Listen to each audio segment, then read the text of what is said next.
think you know our two panelists today. Yossi Beilin has spoken from this podium several times in the past. He is a pioneer, a politician, a diplomat, statesman, analyst. He served as a minister for 3 Israeli prime ministers. He was a principal negotiator during the Oslo years. And he and his colleague Samieh al-Abid were 2 of the leaders and mainstay of the Geneva Accords, which were introduced, as you recall, after the failure of the Camp David and Oslo peace process. And they're going to talk about that and give their views on the current crisis. Samieh al-Abid was the Minister of Housing and Public Works in the Palestinian Authority. He is a professional architect and taught for many years at Birzeit University. And he, too, has been a visionary peacemaker, one of the principal figures in the Geneva Initiative. The text today is the Israel-Palestine impasse and the future of the peace process. And I think we'll do this informally. I will make some comments, ask some questions of our 2 panelists. We'll have plenty of time afterwards for questions. Samieh and Yossi have an appointment at the State Department at 2:30, so we will break before 2. So let me ask you both at the outset.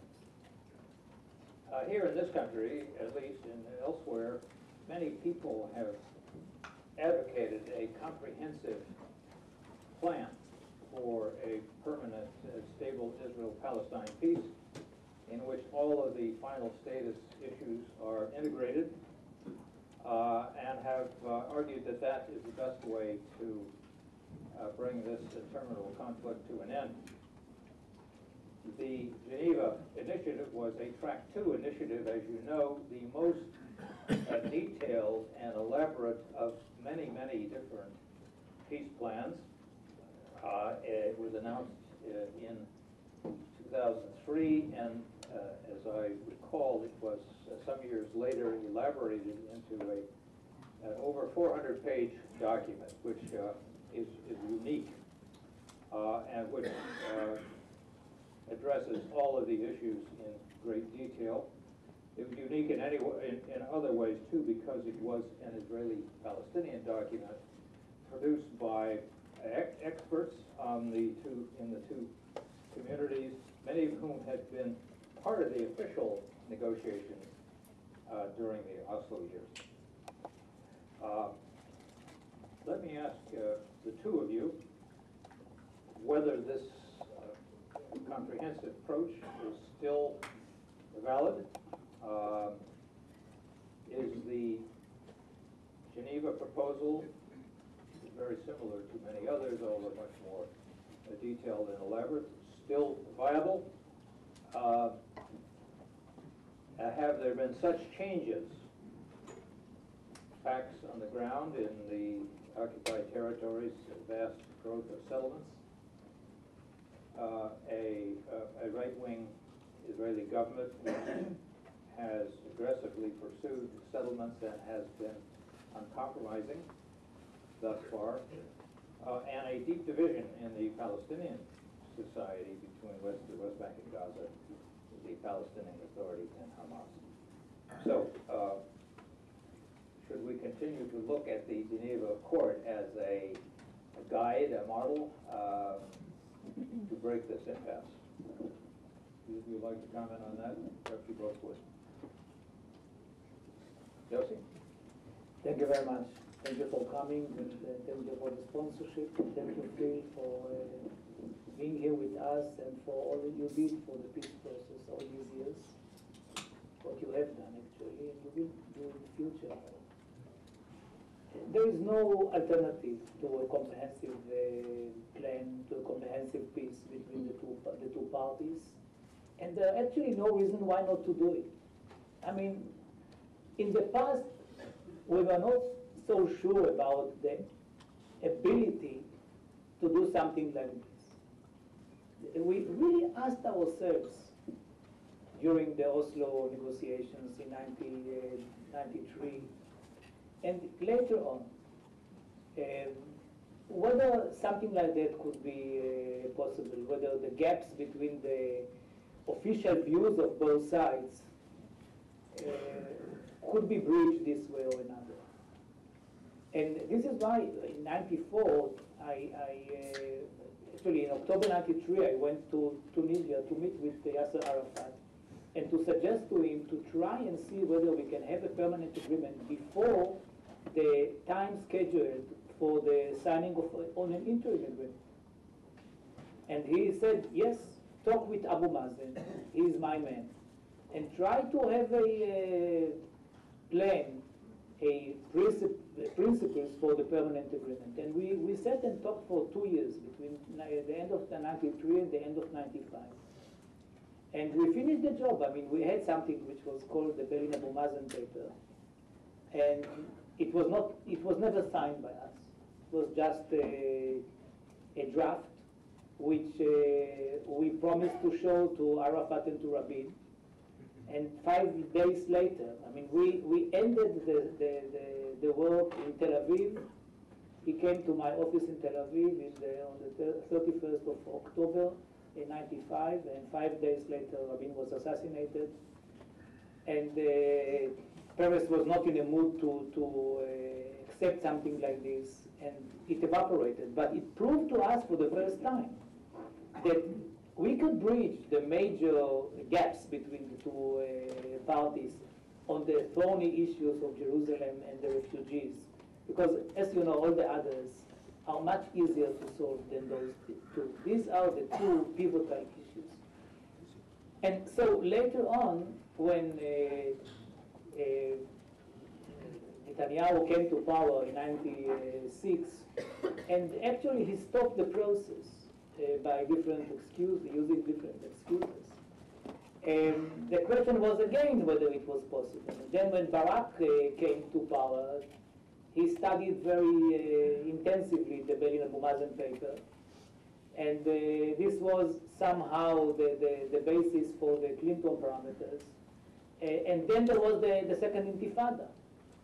And the feeling was that everything collapsed, that we cannot go further. On the Israeli side, the feeling was that Barak went a very long way. The Palestinians said no to it. And on the Palestinian side, there was also frustration. And there was violence which was inexplicable, at least on the Israeli side. And the question was whether after Camp David, with the real readiness of Barak to do something, maybe he made all the mistakes in the world, but he sincerely wanted to solve the problem. Maybe it was impossible. And this is why we suggested the Geneva Initiative, on which we worked for 2 years and a half. First of all, to prove to ourselves, the negotiators, the believers, that we could bridge the gaps. And it was not easy to prove to ourselves, and eventually we did it. And the uniqueness of Geneva is not that it is just another plan. It is the only plan which is signed by both sides. And it is not two people, but a group of about 25 on each side. Mainstream, on the Palestinian side, it is the different parties, not Hamas, but Fatah and other parties. On the Israeli side, it is different parties, and including very major people, very significant people on the security, former security chiefs. And this is there. I mean, can we implement it as is? Already no. I'll give you one example. One example is Har Homa. Har Homa was built after the Geneva Initiative. And if you look at the very detailed plan for Jerusalem, the map for Jerusalem, on which Samieh worked very, very intensively, because he's the genius of the maps, among other things. So we did not include Har Homa. in our land. And we got to a resolution of houses in Jerusalem when we divided it. So yes, there are some changes which have to take place this way or another. We will have to negotiate about it. But generally speaking, you don't have a substitute to something like that as a reference point for a solution. Is it realistic now, today, or not? I believe that we will talk about it later on. Samieh? Well, I cannot go back to the history for how Geneva came about, because what Yossi said is exactly what happened. But the interesting thing about Geneva, even Yossi mentioned that the two groups on both sides, they were officials, they were from the civil society, and they were also discussing the same issue as the finance tax. I mean, we did not come up, the same issue did not change till now. So the two sides sat together and really looked into the details of every aspect of each one of those. And we tried our best not to make it difficult for both of us, but at least we tried to accommodate each other. And that's the sense of the Geneva Accord. We tried our best to accommodate each other, to accommodate our interests in both sides, not exactly what we as Palestinians demand, and neither what the Israelis demand, but at least somewhere, somehow, that we both society can live with. And the more fundamental issue about it, that we wanted it to be a sustainable peace. It's not a fragile peace. That the whole issues were discussed in details in order to make everybody can live with, and not to create any problems for the future. Recently, and that's why Palestinians right now are asking for a framework in order to stop building the settlements, and to have a framework and a timeline for that, because facts on the ground are making changes, and those changes, they will be difficult not only for the Palestinians, but also for the Israelis as well. So our president right now is asking for to set up a framework about the principles of that negotiation. Stop putting facts on the ground in order not to make it so difficult for any negotiation to take place. And we have the model, which is the Geneva model, in front of us. We'll ask the leaders to look at it again and to see where we can meet, where we can not meet. Let's have another discussion about it. And I think that was also done during the Olmert government, that both leaders, they both have in mind the Geneva in back of their mind, because they will have enough knowledge about it, both of them. So within that, they try to come up with something that maybe can be agreed upon. Unfortunately, this type of business did not finish, the time was not enough for it, and we came to a new episode that the new government in Israel are not willing to go ahead and to continue what was already started at after Annapolis. So what we did in Geneva was a continuation of what happened in Camp David, in Taba, in Beilin, the Clinton parameter. We took all those issues into consideration, and we sat together away from media, away from any other influence, and tried to think in depth about every single issue. And that's how we came to an agreement almost in all of the issues. And we have too many annexes that people were wondering, okay, what does it mean for these annexes? You know, it's not complete. The Geneva Accord is not complete because too many annexes is left beside. Then the same people get together, took each annex separate, and they have several meetings with the help of support of the Swiss government mainly. And we went into details for all of the issues there, and we came up with the full document in order to make it easy for the officials just to take time in order to read it and to think about it if they have the will to strike a deal. And the will, it seems to me, till now is not there, unfortunately. But we cannot continue with the facts on the ground the way it is. Yes, it will create a problem. And the problem is not only for the Palestinians. The problem is also for the Israelis. Because in order to strike a deal, both people have to be satisfied with that deal.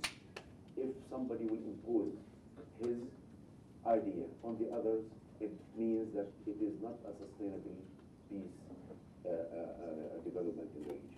Therefore, we are asking the Israeli government at least to take a break. They made a freeze for the settlement for 9 months. Take another step for the end of at least what was mentioned in the quartet statement, that let people sit together and start to think about it one more time in order to begin maybe a new idea better than the Geneva, that accommodate both society, that both society can live with. We will appreciate it. We will be the first to acknowledge that as well. And we will contribute to that. But unfortunately, till now, it seems like it's very, very difficult because there is no will in going ahead for that. They put all kinds of obstacles in front of any initiative to be a successful one. It's a tradition in diplomacy that peace treaties negotiations are carried out and concluded between governments.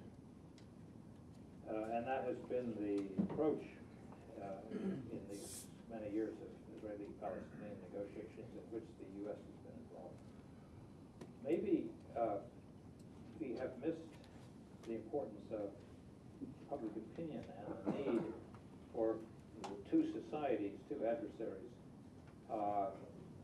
to reach agreement, to embrace enthusiastically what their negotiators have wrought, and to make their views known to their governments. Maybe the United States has been too shy about addressing its views, and after all, it is a party to this conflict, directly to the publics in Israel and Palestine. Should this approach get more emphasis in the future? I remember Yossi Beilin's counterpart when he was the Director General of the Israeli Foreign Ministry was Michael Armacost, Under Secretary of State. And Mike said, it is in the very nature of democracies. Israel is a democracy, Palestine is, U.S. is, to speak to each other's people directly, and not to shy away because of this convention that we might be interfering in the internal affairs of other countries. Either you like to comment on that? Well, the United States is a major player of that issue.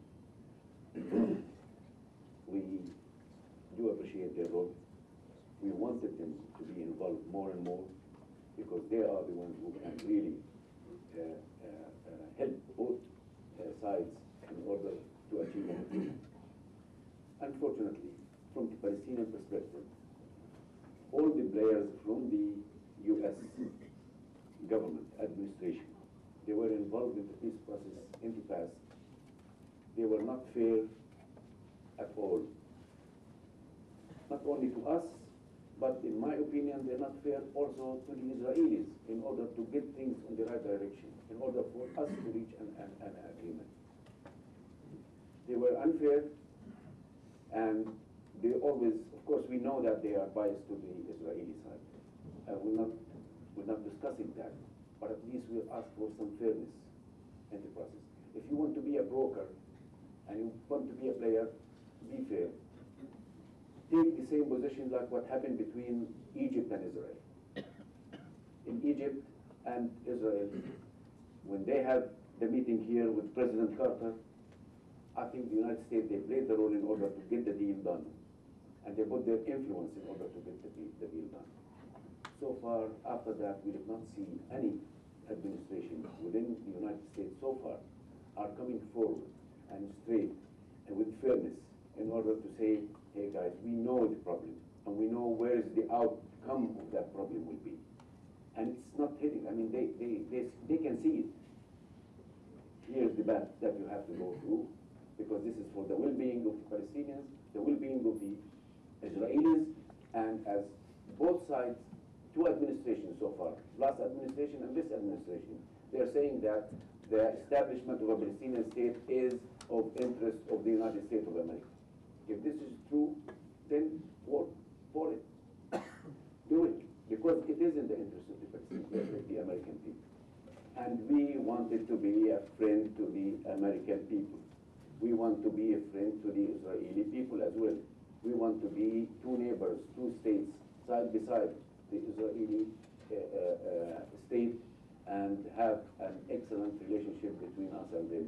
And it will be a model for the real democracy in the region, a real friendship in the region, and will benefit not only the region, but the international community as well. But at the same time, when we asked to be at least members of the United Nations, because we wanted to be associated with their rules, regulation, and laws, and to be part of it, and to contribute to that. Unfortunately, you ask us, no, we don't do it. We don't deserve it. Stop away. If you go to the UNESCO, which is only related to science, archaeology, education, and we want also to be there. We want to abide by the rules and regulation of the international community. We want to participate with the international community on this, and you ask us not to do it, and you vote against us. I mean, where is the fairness? Where is the justice for that? If an administration wants to play a real role, and they are interested in peace, in accomplishing peace, and if it is in the interest of the United States of America, then they should take a different stand than what they are doing right now. It's harmful for the peace process, it's harmful for both societies, and it's not good for the interest of the United States of America in the region. Yossi, if the U.S. government resumes active leadership in the peace process and adopts a policy, should it work harder to address that policy to the Israeli and Palestinian publics, and would that help to mobilize more confidence, more pro-peace public opinion in those two societies? Well, I believe that it is very, very important. I could not understand, for example, why didn't President Obama visit us, Israel and Palestine, when he visited the Middle East? He skipped on our part of the world. And actually, if you take the Cairo speech, which is now history, but when it was delivered, it really gave us all a new feeling that something is really going to be changed. And we wanted very much, to be part of this change. And I think that it is not too late for the president to visit Israel, to visit Palestine, to talk to the people. When it was done in the past, for example, when President Clinton visited Gaza, it was of huge importance. I remember that the Palestinians bought the American flag and the Clinton picture, and it was kind of a revolution because there's always criticism against the United States. And suddenly, because of the enthusiasm around his visit, and of course then later on about what he said there was a change of heart. So it is not so difficult, especially when we know that there are majorities on both sides who are ready for the Clinton parameters and to our parameters. They just don't believe that it is realistic, but it is a permanent majority for peace. So you don't have to change the minds of the people. You just have to give them the feeling that it is not unrealistic. And by not coming there, by not visiting us, it added, contributed to the feeling that, okay, it's a lost case. My advisors told me not to go to the Middle East. Nothing will happen there. There will always be these leaders who will explain to me why they don't move. And so better deal with other parts of the world. This was the feeling. So first of all, I believe that public opinion is very important. By the way, we are the only initiative which is consequently working on the public opinions. I mean, we have an office in Ramallah, we have an office in Tel Aviv. For the last 8 years, there is a small group of people on both sides which are meeting with students, with high school people, publishing papers about the Geneva Initiative, and was monitoring the preparation of the annexes to the Geneva Initiatives. I mean, we don't give up on the public opinion, and we meet especially with people from parties which are not the obvious parties, like Likud and Shas, for weekends and whatever. So this is for sure very, very important. And a last word about the issue of the American policy. I'm not sure that we are the only ones who are coming to the Carnegie Endowment and complaining about the American policy. I can imagine that there is a long queue of countries which believe that the most important thing in the world is Kashmir, and the most important thing is the, I don't know, the Kuril Islands, I don't know, whatever. We have a long list of problems, and everybody believes that the United States has to help them. And it is understandable.